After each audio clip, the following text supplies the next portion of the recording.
ایک عورت کی عمر بہت زیادہ ہو چکی تھی۔ انتہائی بدصورت اور بے ڈول شکل کی وجہ سے اس کا رشتہ کہیں نہیں ہو رہا تھا۔ خد و خال کا اندازہ اس بات سے کیا جا سکتا ہے کہ اس کی الٹی آنکھ اور چہرے پر بڑا سا گوشت ابھرا ہوا تھا، لہذا اس بیچاری کو پہلی ہی نظر میں لوگ دیکھ کر بھاگ کھڑے ہوتے تھے۔ رشتہ داروں نے کافی بھاگ دوڑ کر کے کہیں سے ایک اندھے شخص کو تلاش کیا تاکہ اس کی بدصورتی پر پردہ پڑا رہ جائے۔ اس عورت کے رشتہ داروں نے اندھے شخص سے کہا، ایک بہت خوبصورت اور مالدار لڑکی ہے، اگر تم چاہو تو ہم تمہارا رشتہ اس کے پاس بھیجیں۔ اور اس طرح بالآخر یہ شادی ہو گئی۔ شادی کے بعد یہ عورت اپنے اندھے شوہر کے آگے ناز نخرے کرنے لگی اور احسان جتاتے ہوئے بولی، میرے بہت سے رشتے آئے لیکن میں نے کہیں شادی نہیں کی۔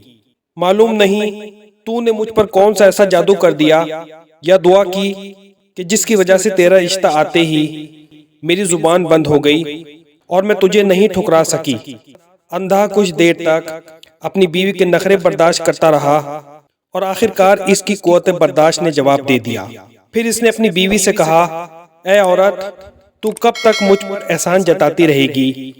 اگر تو اتنی ہی خوبصورت ہوتی تو بھلا آنکھیں رکھنے والے تجھے میرے لیے کیوں چھوڑتے؟ انسان کسی حال میں خوش نہیں رہتا۔ یہ معاشرے میں عام سی بات ہے کہ شادی کے بعد لڑکا یا لڑکی بات بے بات پر اپنی جھوٹی بڑائی بیان کرتے ہیں اور ایک دوسرے پر احسان جتاتے ہیں، جس سے کشیدگی پیدا ہوتی ہے اور تعلق خراب ہوتا ہے۔ اسی طرح سے دوسرے معاملات میں بھی کوئی شخص بات بے بات پر اپنی یا اپنے گھر والوں کی یا اپنے رشتہ داروں کی جھوٹی تعریفیں بیان کرتا ہے یا اپنی چیزوں کی جھوٹی بڑائی بیان کر کے دوسروں کو شرمندہ کرتا ہے، مگر اچھے اور باظرف لوگ اپنی صلاحیتوں اور صفات پر اور خدا کی عطا کردہ چیزوں پر اس کا شکر ادا کرتے ہیں اور لوگوں سے اپنی صلاحیتوں اور چیزوں کا کوئی موازنہ نہیں کرتے بلکہ ان کی ہمت افزائی کرتے ہیں۔ انبیاء اور ائمہ معصومین علیہ السلام اعلیٰ ترین صفات اور صلاحیتوں کے مالک تھے، مگر پھر بھی لوگوں کے ساتھ محبت، نرمی اور انکساری سے پیش آتے تھے۔